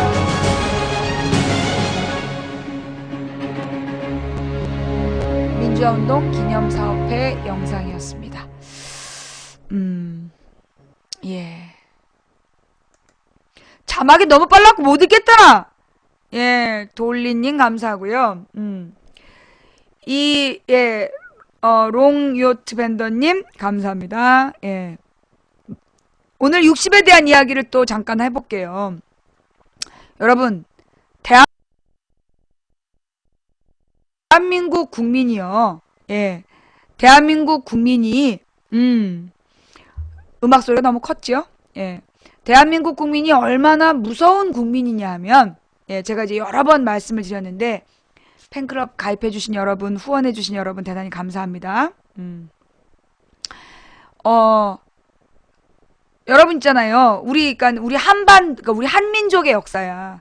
우리 한민족의 역사가 역사적으로 굉장히 위대한 민족이에요. 예. 뭐냐? 이 소위 우리나라가 고구려 시절에, 예, 고구려 시절에 우리의 고구려가 중국의 춘추 전국 시대 말기, 춘추 전국 시대 말기에 그 당시에 우리나라 고구려가 싹트기 시작해요. 그래서 중국의 춘추 전국 시대 말기 나라하고 우리 민족의 이 기원이 되는 이 고구려 지역의 민족이 대등한 힘을 겨루고 있었고요. 이 삼국 그다음에 이제 이 중국이 분열이 돼서 또 이제 한나라가 멸망한 이후에 5, 16국 시대 이때도 우리 고구려가 그 중국의 동북지방에서 가장 강대한 나라였어요. 우리 고구려가. 그다음에 발해와 신라가 중국의 당나라가 이제 외국 민족들을 막 받아들이고 개방 정책을 폈단 말이야. 그래서 외국인 출신의 많은 관료를 등용해요. 그래서 외국인들에게 이렇게 과거 시험을 봤단 말이야. 이제 그 관료 시험을 봤는데 그 당나라에서 시행한 외국인 대상 과거 시험에 언제나 수석은 누구야? 발해 아님 신라였던 거야.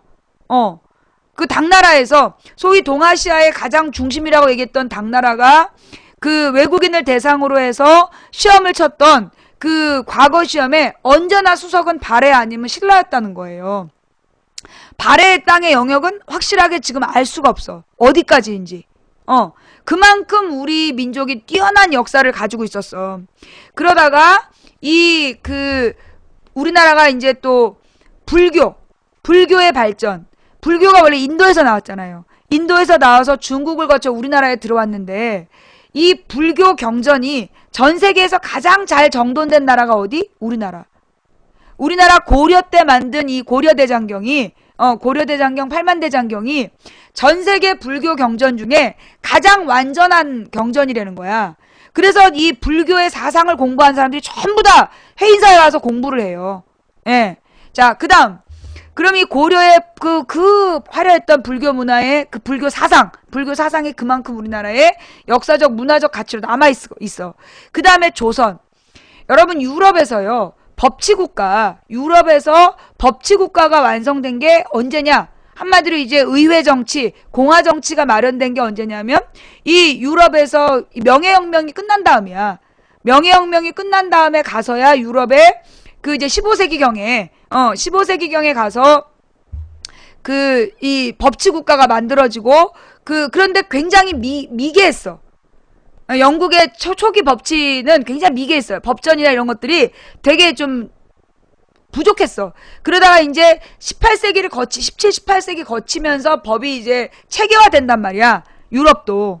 근데 우리나라 조선이 건국되면서 이 법전이 만들어졌고 그 법전이 이 대명률, 명나라의 법전과 여러 가지 법전을 만들어 합쳐가지고 초기 법전이 나중에 성동 때 완성되는 게 경국대전이야. 경국대전 이전에 법전이 여러 개가 있었어요. 그런데 그 법전에 뭐가 기본으로 들어있느냐? 살인죄는 삼심제도. 누가 살인을 했으면 마을에 사또가 조사를 해. 얘가 살인죄를 저지른 것 같아. 그러면 이걸 갖다가 관찰사한테 보내. 그럼 관찰사가 조사를 해. 얘 진짜 살인죄인 것 같아. 그러면 중앙으로 보내. 한양에서 살인죄는 최종 판결을 내렸어요. 삼심제도. 그러면서 여러분 요즘에 정도전이 유행하는데 이성계가 영웅이니 어쩌니 개지랄이고 그 정도전이란 사람이 누구였냐? 고려 말에 신진 4대부였어. 고려 말 신진 4대부였는데 이 정도전이 굉장히 젊은 시기에 야심이 많았어. 그래서 개혁안을 딱 내놨다가 철퇴를 맞아. 그래갖고 인생을 40년인가를 그 전라도 해남 땅에서 저기를 살아요. 귀양살이를 해. 인생의 40년 가까운 시간을 귀양을 살아. 그러면서 이 해남 강진 지방의 농부들에게 배우는 거야. 농민의 지혜를, 백성의 지혜를 배워. 그래서 이 사람이 왕도 정치론을 완성하고 그 내용을 가지고 이 왕도 정치론을 펼치려면 그러나 나는 힘이 없다. 그렇다면 그 힘을 가진 자를 이용해야 된다. 그래서 이성계를 꼬시는 거야.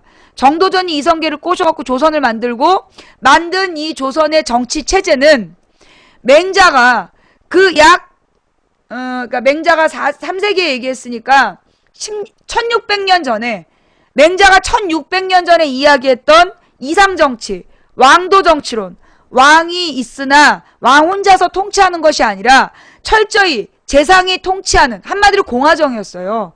조선은 그 일종의 관료공화정 국가였어. 그런 관료공화정을 만들었던 1392년의 그 역사, 그걸 만들어낸 나라가 우리 민족이야. 그래서 이 재상들이 의논해서 왕이 지시를 내려도요, 재상들이 반대하면 집행이 안 됐어요. 또 재상과 왕이 합의했다고 하더라도 전국의 선비들이 상소를 올리잖아. 그러면 그 정책이 변경됐어요. 왕이 혼자서 독재하던 나라가 아니었어. 외국처럼 왕이 혼자서 황제, 왕, 지 멋대로 정치한 나라가 아니라 철저히 법에 따라 통치했던 나라가 조선이었어요. 그 조선이 그렇게 대단했던 조선이었는데 그 조선이 나중에 언제 조선 후기에 가서 정조가 죽은 1801년부터 망하기 시작해. 정조를 죽인 게 누구였냐? 여기서 중요한 얘기인데요. 집중. 왜 조선이, 그 위대한 조선이 왜 망했냐? 여러분, 우리나라의 임진왜란 때문에 누가 망했는 줄 알아요? 명나라가 망해요. 조선의 명나라가, 그러니까 조선의 전쟁이 나고 일본이 이제 쳐들어왔잖아. 왜 놈들이 쳐들어오고 명나라가 지원 나왔다가 그 명나라가 망해. 명나라 실세가 실권을 하게 된다고. 그래서 조선 내 생긴 임진왜란 때문에 대국 명나라가 망해버린 거예요.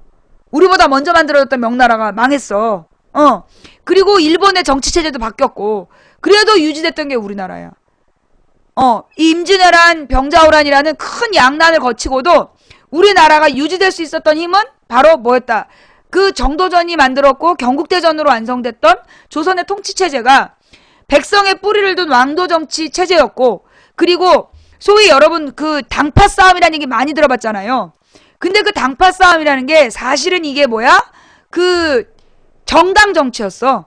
맨 처음에 만들어진 게 이게 성종이 살인들을 불러들여서 소위 공훈 세력, 훈구파들을 견제하기 위해서 살인파를 데리고 들어와서 이 살인파가 혼자서 앞서 나가면 이 또 권력이 독점되잖아. 그러면서 이 살인파들이 자체 분열을 하면서 그 동서로 분열이 되죠. 동서로 분당이 되고, 그 다음에 이 동당이 먼저 이 북하고 남으로 갈라지고, 그리고 서가 나중에 노론, 소론으로 갈라지면서 이게 사색 당파가 만들어진단 말이야. 그게 임진왜란 전인데, 그 사색 당파의 의미는 뭐냐? 정책을 만들 때 토론하는 거야. 토론을 해서 그 논쟁에서 이겨야 그게 정책이 되는 거야. 그러면서 그 토론하기 위해서 아주 많은 학문적인 지식을 가지고 그 논쟁을 해서 정책을 만들면 그게 곧 그 정당이 이기는 거였어요. 그렇게 정당 정치를 굉장히 과학적으로 진행했던 게 우리 조선이었어. 근데 임진왜란은 미처 예상을 못한 것도 있죠. 임진왜란은 일본 놈들이 자기네들의 워낙 일본은 미개하다고 봤기 때문에 조선이 제대로 대처를 못한 면도 있어. 명나라만 생각하다가 일본은 미개하다고 봤고, 일본 놈들은 자기네 나라의 분열을 조선을 쳐서 그 자기 내부의 어떤 불만 세력을 바깥으로 유도하려는 그런 전술을 썼던 거고, 거기에 맞게 미리 대처를 못한 면도 있었고, 이 조선의 관료 사회가 만들어진 지 200년이 되니까 부패하기 시작한 거야. 아까 얘기했던 초심을 잃고 선비사회나 이런 그 양반 관료들이 부패하기 시작하면서 정권을 유지할 능력을 상실한 거죠. 그 상황에서 일본이 쳐들어왔고, 그때 왕과 관료들은 도망을 갔고, 나라를 지켰던 건 누구였어? 승려와 백성들이 그 민병을 구성해가지고, 그 승병과 뭐였어, 그거? 의병이 조선을 지켰던 거야. 그렇게 해서 이 조선의 역사가 유지가 되죠. 그런데 조선이 무너지게 되는 건 1801년. 왜 무너지느냐? 이게 1700년대 후반부터 노론 벽파가, 그러니까는 봐봐, 원래 사색당파였어. 동서남북. 근데 제일 먼저 동인이 망해. 광해군과 더불어서 동인 정권이 무너지게 되고, 북인 정권이죠. 동서남북 중에 동인이 이제 남북으로 나뉘어지는데, 그러니까 이제 세 개가 남은 거잖아. 동서남북, 그러니까 북, 남, 서인 남은 거잖아. 그 중에 북인 정권이 광해군이랑 같이 몰락을 해요. 그러면서 남인하고 서인이 남아있다가 요 서인이 나중에 노론하고 소론으로 또 갈라져. 그래서 노론, 소론, 남인 이렇게 셋이서 돌아가다가 나중에 노론 중에서도 누가 벽파라고 나와. 노론 벽파가 소위 권력 집단이야. 그래서 1%의 권력을 가진 노론 벽파가 나머지 남인도 죽이고 소론도 죽이고 모든 권력을 독점한 다음, 권력의 독점을 더 나아서 이제 한 가문이 모든 권력을 독점하는 단계가 되는 게 세도 정치야. 그게 1801년부터 60년 동안 조선의 모든 기강을 무너뜨리게 돼요. 법치주의, 그 다음에 이 조선의 운영 원리가 전부 다 무너지는 게 그때야. 그래서 일본의 침략에 그냥 무너져 내리는 거죠. 마지막으로 이하응이가, 흥선대원군이 쇄국 정책을 펴서 외적의 침입을 10년을 미뤘지만 결론은 어쩔 수 없이 개항을 할 수밖에 없었던 거야. 그 뒤에 개항기에 외교를 아는 자와 외교를 모르는 자가 나타나서 그러니까 일본이 우리나라를 독점하고 있었잖아. 독점하고 있던 일본을 청나라를 끌어들여서 견제하고, 나중에 청일전쟁으로 청나라가 물러가니까 러시아를 끌어들여서 일본의 독점을 견제하고, 그렇게 결국은 몇십 년을 미뤘지만 1910년에 조선의 권력이 일본에게 넘어가게 되잖아요. 그리고 나서 일제 36년이 지배를 받는데, 거기서 이제 우리의 위대한 역사가 또 시작이 돼. 응? 언제냐? 1919년 1차 세계대전이 끝났어. 1차 세계대전이 끝난 다음에 서유럽에서 자기네들이 이제 식민지를 재분할을 해요. 그래서 패전국의 식민지를 승전국이 먹기 위해서 명분으로 만든 게 뭐였냐? 베르사유 조약이라는 거야. 민족 자결주의. 윌슨이라는 미국의 대통령이 민족 자결주의를 내세워서 모든 식민지를 해방시켜야 된다. 라고 얘기하면서 소위 패전국의 식민지를 뺏는 거야. 독립시키는 척 하면서 지네들이 먹는 거지. 그 윌슨의 민족 자결주의를 우리 땅에 해당시켜야 된다. 그러면서 들고 일어난 게 3.1운동이야. 근데 그 당시까지 전 세계 식민지 중에 평화 시위로 민족 해방운동을 시작한 첫 나라가 조선이었어요. 태극기 하나 딱 들고, 조선 독립 만세를 외치면서, 대한 독립 만세를 외치면서 평화 시위가 1년을 가요. 그게 3.1운동이야. 3.1운동의 역사. 그래서 3.1운동이 벌어지는 걸 보고 중국이 깜짝 놀라갖고 오사운동을 일으키는 거야. 그 다음에 간디가 깜짝 놀라갖고 비폭력 평화 독립운동을 전개하고, 그래서 이 3.1운동의 결과 중국과 인도를 움직이게 된 거예요. 그게 우리 민족이야. 3.1운동의 역사야. 그 다음에 일본이 그래서 그 다음에 어떻게 우리 민족을 이간질 시키는 거야. 그래서 일본이 1919년 3.1운동 이후에 만든 정책이 이간 정책이었어요. 민족 분열 정책. 그래서 친일파가 아닌 자들을 차별하고, 친일파에게 모든 걸 대주고, 그 독립운동을 하는 사람들에게 철저한 탄압을 하는 그런 이간 정책을 쭉 펼친 거야. 그걸 지금 새누리당이 똑같이 따라가고 있는 거야. 종박과 비박으로. 근데 이 일본의 탄압이 1920년대에도 극심했어요. 경제적인 침탈도 심했고, 그런데 그때 우리 민족 국산품 애용운동, 국채보상운동, 1907년 국채보상운동, 1920년대 국산품 애용운동, 민족대학 설립운동, 끊이지 않는 거야. 계속 하는 거야. 36년 만에 일본이 결국은, 그래놓고 독립군들이 어디로 갔어? 연합군에 들어가잖아. 독립군이 연합군에 들어갔고, 일본 놈 정보 빼오고, 스파이 활동하고, 막 그런 거 아니야. 결국은 일본이 망한 거 아니에요? 일본이 이제 이 조선에서 쫓겨난단 말이야. 조선에서 쫓겨난 다음 이 조선을 이 미국의 뿌락지 이승만이 조선을 완전히 초토화시키잖아. 그걸 갖다가 그 당시에 이승만은요, 미국이 뒤를 봐주는 친미 정권이었어. 그때 미국이 그런 친미 정권을 아시아에 다 키웠어요. 아시아에 전부 친미 정권을 뿌리고 아시아나 아메리카에 전부 다 뿌렸는데, 그런 미국이 뒤를 봐주는 친미 정권하고 맞짱 떠갖고 무찌른 나라가 어디? 대한민국. 유일해. 미국이 뒤를 봐주는 친미 정권을 유일하게 맞짱 떠가지고 끌어내렸잖아, 이승만을. 그게 대한민국이야. 유일한. 그게 4.19 혁명. 그리고 난 다음에 소위 이제 이 군부 독재가 들었잖아요. 박정희 전두환 군부 독재가 들어서 그 군부 독재가 아시아의 버마 같은 데 군부 독재가 지금까지도 유지되고 있잖아. 이 군부 독재가 이 아시아에 경제적으로 발전하지 않은 나라는 군부 독재가 있었단 말이야. 그런데 그 군부 독재하고 함부로 맞설 수가 없었어. 그런데 그 군부 독재하고 맞짱 떠갖고 무찌른 나라가 누구야? 우리나라야. 60항쟁. 전두환 군부 독재. 저 호언철폐란 말이 뭐냐? 전두환이 대통령을 또 그 무슨 체육관에서 대의원들 불러갖고 거기서 다음 대통령을 뽑겠다라고 선언한 게 호언이야. 헌법을 자기가 만든 걸레 같은 헌법을 지키겠다. 호언, 선언. 그러자 호언 철폐, 헌법을 지키겠다는 전두환의 말을 철폐해라. 우리 대통령을 국민 손으로. 그래서 독재타도 호언 철폐라는 걸 외쳐갖고 전두환 정권을 무너뜨린 게, 군부 독재 정권을 무너뜨린 게 60항쟁이었어요. 예. 호헌. 그러니까 헌법을 지키겠다. 보호하겠다, 헌법 할 때 헌. 그래서 호헌, 선언. 뭘 선언하다 할 때, 선포. 호헌에 대해서 포기해라. 그 외치게 한 게 60항쟁인데, 육시항쟁이 벌어지게 된 배경에는 또 뭐가 있었냐면, 그 박정희 전두환 정부는 자기의 권력을 비판하는 사람을 전부 다 데려다 고문해서 죽이거나 법정에서 빨갱이로 몰아갖고 수십 년씩 살게 했어요. 그런데 그렇게 고문을 당했던 사람들이 거기에 맞서 싸우지를 못했어. 대놓고 고문당했다 이런 걸로. 그게 이제 71년인가 한번 싸웠던 적이 있는데, 그 뒤로 그래서 고문의 흔적을 지우기 위해서 박정희가 다 죽여버린 거야. 고문당했던 사람들이 고문의 상처를 바깥으로 노출시키지 않는 방법으로 죽여버린 거야. 그래서 고문으로 간첩 자백을 받은 다음에 법정에서 간첩을 하고 사형 선고를 내려. 그래서 울릉도 간첩 사건, 인혁당 사건, 기타 등등 사형을 막 내린 이유가 뭐냐? 고문으로 만든 간첩은 사형 선고를 내려서 죽여버렸던 거야.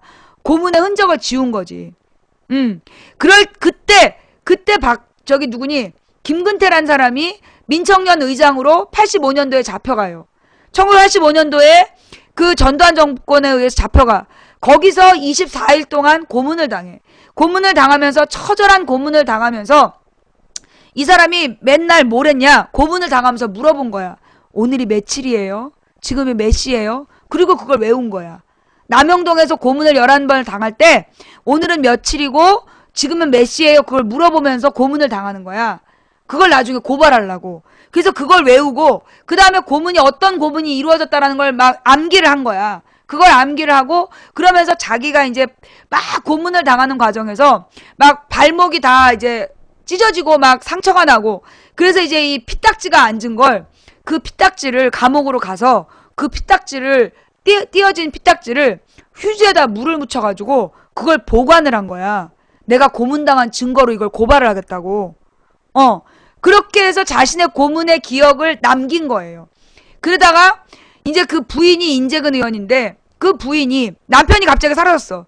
24일을 뒤진 거야. 모든 정보기관을 다 뒤지다가 틀림없이 이제 24일이면 내놔야 되니까 오늘이면 어디 나올 거다. 그래가지고 법정으로 들어가는 길목을 지킨 거야. 이 인재근이라는 사람이. 그러면서 법정으로, 그러니까는 3층까지인가 4층까지인가 이 엘리베이터를 타고 오고, 4층에서부터 이렇게 계단을 이동하는 시간이 있대. 한층은 엘리베이터가 없어. 계단으로 이동해야 되는데, 그 계단에서 이 인재근이라는 사람이 며칠을 버틴 거야. 그러다 드디어 남편이 양쪽에서 부축받았고 질질질 끌려 나오는 걸 본 거예요. 그때 딱 남편 옆에 달라붙어갖고 그 11번에 고문당한 거를 남편이 그때 다 꼰지른 거야, 부인한테. 나 11번 당했어. 전기고문 몇 번, 물고문 몇 번, 이렇게 당했어. 그 얘기를 하니까 그거를 이 부인이 그걸 다 외운 거야. 그거를 그 한층을 올라가는 동안에 그거를 다 외운 다음에 어떻게 했냐. 그걸 그날 밤에 그 모교 모임이라는 모임에 가서 그 고문당한 기록을, 고문당했던 그 증언을 그대로 그 발표를 해요. 그러면서 고문당했던 내용을 다 얘기한 다음에 기절을 하는 거야. 인재근 의원이 그 당시에 거기서 남편의 고문 기록을 최초로 증언을 하고 기절을 했대. 그게 너무 끔찍한 기억인데 잊어버릴까봐. 또 아내가 그걸 또 다 말로 외워갖고 와서 그거를 밝힌 거야. 그리고 이제 거기서 기절을 하고 나중에 다시 그 내용을 녹음을 하는 거야. 녹음을 해가지고 그걸 그 이미자 테이프 중간에다가 녹음을 해서 미국에 보낸 거예요. 미국의 한국일보 기자한테, 미국의 한국일보 기자가 미국 갈 때 그 이미자 테이프를 준 거야. 짐 속에 테이프가 나왔는데 중간에 녹음을 했기 때문에 통과가 된 거야. 그래서 미국의 언론에다 터뜨린 거야, 이걸. 그래서 미국의 로버트 케네디라는 케네디 대통령의 동생, 케네디 대통령의 동생 가문에서 그 당시에 이제 인권재단을 만들면서 이 사건에 집중을 하게 돼. 그래서 케네디 인권재단에서 이 전두환 정부의 고문정치, 여기에 대해서 관심을 갖게 되고, 그래서 계속해서 김근태가 고문당했다는 걸 외국에서 문제를 삼은 거야. 그때 두 번째 사건이 발생해. 권인숙이라는 여성 노동운동가가 잡혔는데 성고문을 당했어. 성폭행 고문을 당한 거야. 그 성폭행 고문을 당한 걸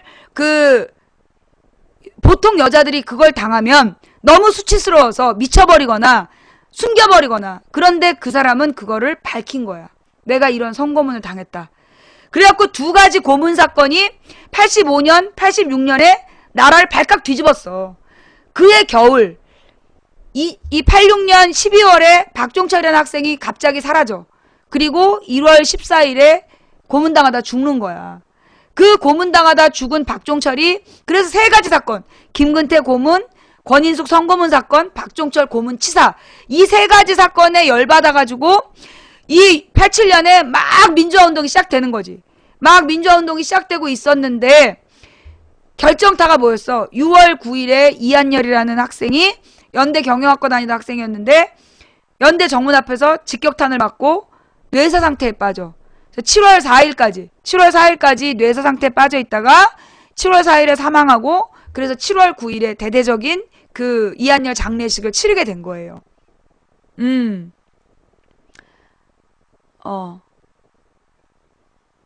김근태 사형당했음? 아니, 사형당하지 않고 나와서 그 모든 진실을 밝혔어. 그 고문 후유증으로 모든 진실을 밝히고, 현실 정치를 한 20년을 하시다가, 현실 정치를 18년 동안 정치인을 하다가, 고문 후유증으로 파킨슨 병에 걸려서 2011년 12월 30일 날 돌아가셨어요. 네. 자, 제가 아까부터 사고를 쳤어요? 그렇구나. 예. 파킨슨씨 병이라고, 그 파킨슨씨 병이 뭐냐 하면, 그 신경막이 잘못돼서, 신경선이 상해버리면서 그 말초신경을 통제하지 못하는 단계가 되는 거. 그게 파킨슨씨 병인데, 예. 치매하고는 달라요. 그러니까 그 파킨슨씨 병하고 치매하고 어떻게 다르냐면, 물론 파킨슨씨 병의 맨 마지막은 치매 증상이 나타나. 그러니까 치매는 증상이에요. 치매는 증상인데 광우병에 걸려도 치매 증상이 나타나. 예. 광우병에 걸려서 뇌세포가 이렇게 녹아내려도 치매 증상이 나타나고, 파킨슨씨 병에 걸려도 치매 증상이 나타나고, 알츠하이머 병에 걸려도 치매 증상이 나타나는 거야. 치매는 증상이야. 뇌세포가 군데군데가 죽어버려서, 그래서 정상적인 사고나 신체 활동을 못하는 단계가 치매 증상. 그래서 김근태 의원이 그렇게 이제 돌아가셨어요. 예, 됐죠? 예. 그러니까 그 파킨슨씨 병 같은 경우에는 정신적으로는 돌아가시기 한 달 전까지 멀쩡했어요. 그러다가 이제 근데 막 팔을 심하게 떠시고 손을 굉장히 많이 떠셨어. 그게 이제 말초신경이